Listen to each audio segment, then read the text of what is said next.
Son las 9 de la mañana, avanza Arriba Gente y como buen representante de los trabajadores en el BPS, el señor Carlos Clavijo se ha quedado aquí en Montevideo trabajando y hay muchos temas para abordar con él aquí en el programa. Vamos a hablar de las modificaciones al FONASA. ¿Sabía Carlos Clavijo de esta idea que tenía el gobierno, el aumento salarial para las trabajadoras domésticas? ¿Cómo viene el diálogo social en torno a la seguridad social y otros tantos temas? ¿Cómo le va, Clavijo? Bienvenido. Bueno, muchas gracias por invitarnos. La verdad, un lindo día para informar.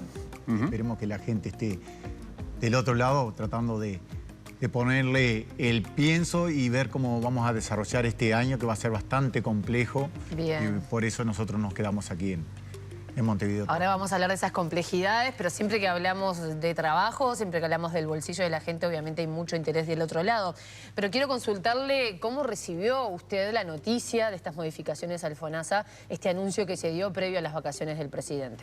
Bueno, primero, el Banco de Previsión Social todavía no tiene el decreto, por lo tanto, no se sabe cómo se va a implementar. Sí tenemos claro que en realidad es un impacto que va a tener en el 2027.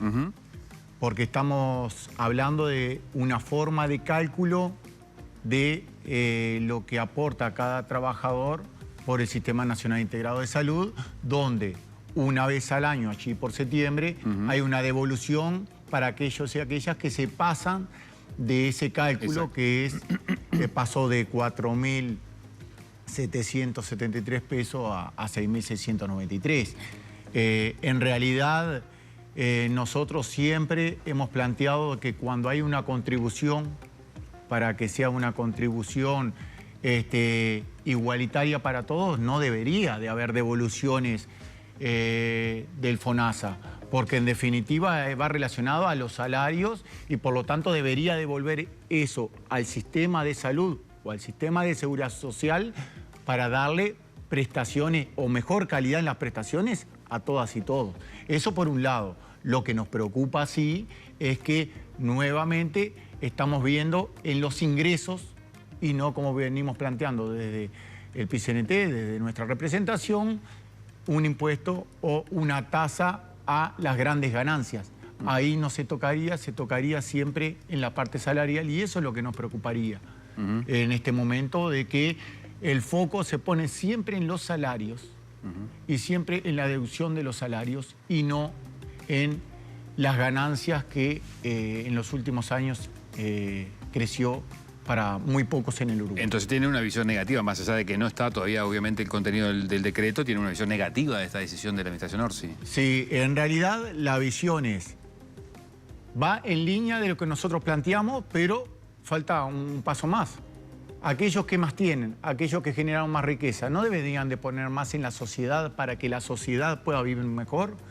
Nosotros venimos planteando lo del 1%. Esa tasa del 1% es justamente para eso, para aquellos que están en el piso, para aquellos y aquellas que no llegan a fin de mes, poder tener una mejor protección social. Por lo tanto, estamos hablando de 25.000 personas, de la riqueza en el Uruguay. Sin embargo, los impuestos y la forma de cálculo de los aportes vienen siempre vinculados a los salarios. ¿No deberemos de cambiar eso, que es parte de la propuesta que nosotros hablamos acá hace un tempito cuando íbamos al diálogo social? ¿No tendremos que mirar eso, cambiar la forma de aportación y pensar más en la riqueza, como viene haciéndolo el mundo, ¿no? El mundo viene cambiando en ese sentido. De todos modos, todavía hay dudas, y es una de las dudas que tiene la oposición, en el destino de ese dinero, si va a ser específicamente para el sistema de salud o bueno, va a tener otros destinos por la situación económica del país. ¿Usted sabía de esta idea? ¿Sabía de que había también que el sistema era perfectible y que tenía estas situaciones que había que acomodar en cuanto a los números? Yo hubiese preferido que se discutiese en el diálogo social. Hay un diálogo social arriba de la mesa. Todas estas cuestiones que tienen que ver con la protección social, porque la salud es parte de la protección social, el financiamiento de la salud y de la seguridad social tiene que ver con todo esto de protección social, por lo tanto estaría muy bueno haberlo discutido en esos ámbitos que están abiertos, que se están discutiendo, que vienen un poco lentos, pero supuestamente se va a acelerar a partir de febrero de este año. O sea que el diálogo social termina siendo una puesta en escena, un cumplimiento de una promesa electoral, pero que en los hechos no termina siendo efectiva porque estos asuntos que son, digamos, los que le duelen a los trabajadores, se terminan resolviendo por un decreto? ¿Eso es lo que está diciendo? No, en realidad lo que yo estoy diciendo es que nos hubiese gustado que esto también fuera parte del diálogo social, como toda la discusión de protección social. El diálogo social no debe ser una puesta en escena, eso depende mucho de nosotros que estamos discutiendo ahí adentro, donde sea solamente una puesta en escena. Por supuesto que el movimiento sindical, las organizaciones sociales que estamos ahí para tratar de empujar hacia una mejor protección social, vamos a poner el énfasis muy fuerte y vamos a poner la gente en la calle. Eso está claro que va a ser así. El diálogo social para nosotros es una herramienta muy importante. El tema son las conclusiones que tengamos de ese diálogo social.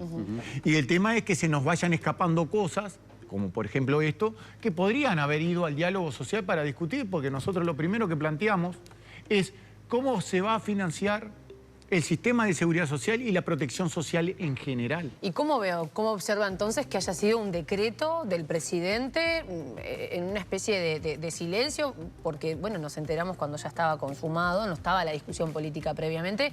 Y le vuelvo a reiterar la consulta. ¿Usted se enteró en ese momento también? ¿Se enteró públicamente? Nosotros nos enteramos públicamente de los cambios, sí es cierto. Igual, digo, es casi como que es una tradición en el Uruguay.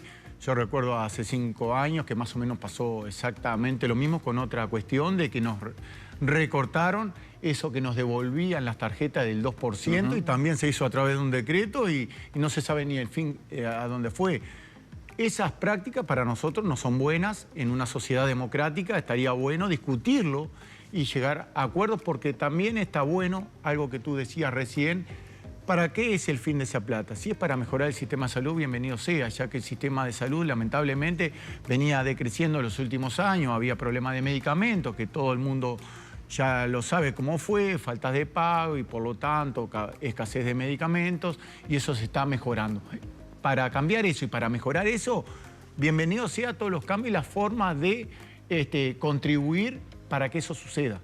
Porque el sistema de salud en el Uruguay lamentablemente no venía funcionando bien y por lo tanto, creo que casi todo el mundo, los televidentes lo saben, de que pedíamos hora para un traumatólogo y estábamos 3 meses, se nos curaba la lesión y recién teníamos hora para otro traumatólogo. Bueno, si es para mejorar eso, los tiempos, para mejorar la salud, bienvenido sea, y todos los cambios que vayan en ese sentido, bienvenido sea. Vuelvo a repetir, lamentablemente no estuvo en el diálogo social, que creo que es un ámbito muy bueno para discutir con las organizaciones sociales, los partidos políticos y el gobierno de turno, la forma de ir financiando los sistemas, porque también tenemos que discutir eso fundamentalmente, porque si no, no vamos a hacer grandes cambios en ese diálogo social. ¿Es decepcionante para los trabajadores o para la representación de los trabajadores en el BPS esta decisión del gobierno? No, decepcionante no, es como una decisión que ha tomado el gobierno, como han tomado otros gobiernos, y siempre nos hemos parado desde el lado de las y los trabajadores. Volvemos a insistir lo mismo. A nosotros nos gustaría que se tome más en cuenta no tanto las contribuciones a través de los salarios, sino a través de las ganancias para repartir mejor la riqueza, porque lo decíamos en uno de los seminarios. Nosotros no estamos en contra de que genere riqueza a un empresario, pero estaría bueno que ese empresario piense en devolverle algo a la sociedad de lo que la sociedad le dio. Porque los recursos naturales, el trabajo, la calidad del trabajo, y bueno, que lo devuelva, porque está tomando recursos naturales, está tomando fuerza de trabajo, es decir, nosotros generamos la fuerza de trabajo para generar una riqueza. Que se devuelva algo a la sociedad para que la sociedad pueda vivir mejor en un país que realmente no es pobre, y que podríamos vivir mejor y que no podríamos tener los índices de pobreza que tenemos en el Uruguay. A propósito de ese 1%, ¿no parece el gobierno estar muy afín de llevarlo adelante? ¿Cómo piensa encarar la representación de los trabajadores este 2026 para intentar llevar adelante, impulsar de alguna manera que eso efectivamente se concrete? Bueno, en conjunto con todas las organizaciones sociales lo estamos poniendo arriba de la mesa. Hemos escuchado en los últimos tiempos voces, tanto del gobierno como de algunos partidos políticos, no estando en contra de esta tasa de incremento a las 25.000 personas físicas más ricas del Uruguay. No lo están viendo tan mal. De ser tan negativo, han ido cambiando a no nos parece tan mal si es para mejorar los recursos hacia mejorarle la calidad de vida de la gente. ¿Quién Fundamentalmente, yo escuché los otros días a Vergara, escuché al presidente que no es un no, sino una consideración, escuché a Fernando Pereira y otros dirigentes políticos de otros partidos que también vienen planteando lo mismo, que no es que lo descartaron, sino lo están viendo más allá de las decisiones que tienen como programa de gobierno. ¿Y qué acciones tienen previsto hacer en este 2026? Y bueno, va a haber grandes movilizaciones. Van a haber grandes movilizaciones porque, en definitiva, si vos querés mejorarle la calidad de vida a la gente y sacar a la gente de la pobreza, vos necesitas una inyección de dinero. ¿De dónde va a venir ese dinero? Bueno, es la gran disputa y la gran discusión de este 2026. Entonces, lo mismo que en el diálogo social, pero lo mismo. Saben que están empujando al presidente a incumplir una promesa electoral, que es la de no establecer nuevos tributos en su administración. El movimiento sindical siempre se manejó independiente más allá de los gobiernos. Y a todos los gobiernos le exigió más o menos lo mismo, que los tributos vayan dirigidos a la riqueza y que no siga pasando lo que pasa en el Uruguay desde hace muchos años, que los trabajadores, y es el único país del mundo que los trabajadores y trabajadoras aportamos el doble que el aporte de los patrones. Por lo tanto, son cuestiones que hay que ir reviendo y que tienen que haber proceso. Y este proceso creo que es fundamental, este del 1% es fundamental para ir quebrando eso de que no se puede. Porque en realidad lo han hecho en otras partes del mundo. Yo recuerdo, Piñera puso un impuesto en Chile antes de dejar de ser presidente, después falleció, y puso un impuesto a la riqueza vinculado justamente a la seguridad social para tratar de mejorarle la calidad de vida de los que menos tienen. ¿Nosotros no lo podríamos hacer? Yo me pregunto. Clavijo, entonces el PIT-CNT ya tiene decidido que en el caso de que esto no avance, van a haber, según usted, grandes movilizaciones. ¿Cuál es el tiempo que sea el PIT-CNT? Porque usted recién me nombraba algunos dirigentes políticos del oficialismo que lo están analizando, no lo descartamos, lo estamos viendo. Pero en algún momento el gobierno se termina. ¿Cuál es el punto máximo para el PIT-CNT? Y dice, che, si no se aplica ahora, si no se piensa ahora, si no se ejecuta ahora, a las calles. Bueno, es parte de la programación que va a haber a partir de febrero en la mesa representativa y cómo va a haber movilización. En la última mesa representativa ya se resolvió que este va a ser uno de los temas de lucha junto con el diálogo social para mejorarle la calidad de vida de la gente para este 2026. Por lo tanto, van a haber grandes movilizaciones, pero fundamentalmente es convencer, explicarle a la gente para qué es, por qué es importante este impuesto, a quiénes afecta este impuesto, porque muchas veces nos pasa que los compañeros dicen, oh, otro impuesto más, pero a ti no te afecta. Vos no tenés más de $1 millón en patrimonio, no te afecta. Afectaría a aquellos que tienen más de $1 millón con una tasa que es muy pequeña al principio y va creciendo. Por lo tanto, hay quienes entienden que eso puede ir en detrimento de la inversión y eso en la generación de empleo de calidad, etcétera. Bueno, eso es parte de lo que se viene diciendo desde el 2007 hasta ahora, en la última reforma tributaria del 2007 hasta ahora, y se viene diciendo cada vez que se plantean estas cosas o que hay consejos de salario. También se plantea lo mismo. Cuando hay los consejos de salario, también se plantea lo mismo. Si aumentamos mucho los salarios, se recortan las inversiones. Y esto no está pasando en el Uruguay y no ha pasado durante los últimos años. Gobierno tras gobierno no ha pasado. Por lo tanto, ¿por qué tiene que pasar? No debería de pasar. No pasa en otra parte del mundo porque lo que tiene que demostrar el Uruguay para que haya inversiones es solidez. Solidez democrática, por ejemplo, que estamos pasando cuestiones lamentablemente en América Latina, solidez económica, que realmente estamos mejorando en eso, y confianza de un país que no tiene grandes cambios. No tiene grandes cambios. Este cambio del 1% no es un gran cambio.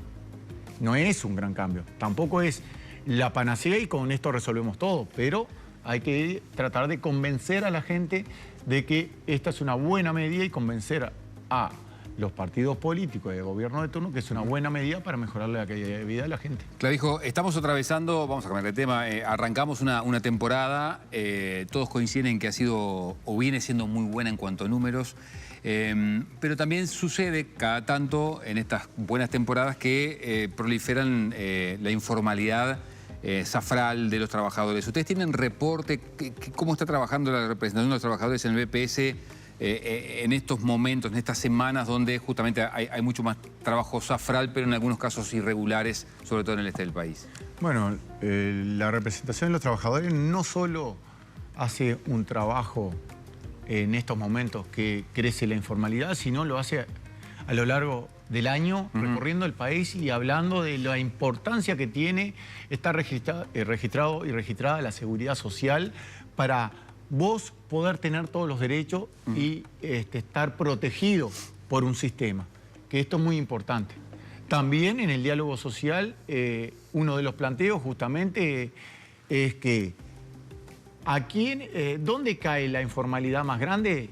En los pequeños y medianos comerciantes, porque muchas veces no te da para pagar los tributos. Bueno, nosotros acá estamos planteando también en el diálogo social una forma diferente para que tributen el aporte patronal, fundamentalmente vinculado a los monotributos, a las unipersonales, que tengan una flexibilidad, porque son en los sectores donde hay mayor informalidad o después terminan generando una deuda que lamentablemente no van a poder pagar por eso mismo, porque son pequeños o medianos comerciantes. ¿Y por estas horas hay un incremento de las inspecciones del BPS?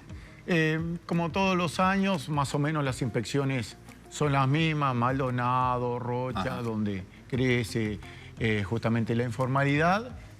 Sigue de la misma manera que todos los años, pero... ¿No han notado un incremento, digamos? No, lo que ha habido un incremento a lo largo del año, no solo en la temporada, en algunos departamentos fronterizos, fundamentalmente con Brasil, que eso ya se han tomado algunas resoluciones para tratar de mejorar, no que sea tanto inspectivo, sino tratar de mejorar justamente que aporten a la seguridad social y que estén protegidos y generar algunos incentivos para...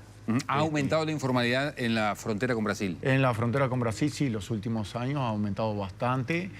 Tenemos a Cerro Largo, que es el que va en punta, con un 45% de informalidad, lo decíamos. Y acá hay una cosa que también hay que pensarla, no solo pensar en la informalidad, sino pensar en el trabajo precario. Porque miren lo que pasa, por ejemplo... va de la mano una cosa con otra. Va de la mano, justamente. Miren, si yo te digo informalidad, 45% en Cerro Largo, pero te digo desempleo, un 4,2%, decís, pero están todos trabajando. Sí, pero hay una informalidad muy grande. Claro. Entonces, eso es lo que hay que analizar. A veces vemos los índices separados y dicen una cosa. Cuando lo vemos juntos decimos, pero acá está pasando algo peor. ¿Cuál es la calidad del trabajo, las condiciones? Clavijo, antes de despedirlo, quería consultarle. El inicio del 2026 llega acompañado de un aumento para las domésticas. Me gustaría que dé algunos detalles en torno a esto. Bueno, realmente, primero saludar a las trabajadoras domésticas por su convenio colectivo, un convenio colectivo histórico, donde por primera vez y después de muchos años de reivindicación van a tener categorías, como lo tienen en cualquier otro sector de actividad, van a tener categorías, se le va a pagar por categoría según el trabajo que hagan y no todos hacen todo, no todos deberían de hacer todo, sino esto creo que es muy bueno para ellas. Tuvieron un aumento donde el salario mínimo son 31.000 y algo de pesos, por 44 horas semanales. Creemos que es un avance muy importante, pero lo más importante y lo más sustancial y que saludamos es la discusión de las categorías, que llevó mucho tiempo, pero hay que discutir, hay que saludar a todas las partes porque hicieron un esfuerzo bárbaro. Bien. Las partes negociando y llegando a acuerdos, que para nosotros eso es muy importante y eso también ayuda después a los aumentos de las jubilaciones en general, que se aumentan por índice medio de salario. Cuanto mejor le vayan a los trabajadores y a las trabajadoras en la negociación colectiva, en enero del año siguiente van a tener un buen aumento los jubilados y pensionistas. Carlos Clavijo, representante de los trabajadores en el BPS, gracias por la visita. Bueno, muchas gracias a usted por la invitación. Así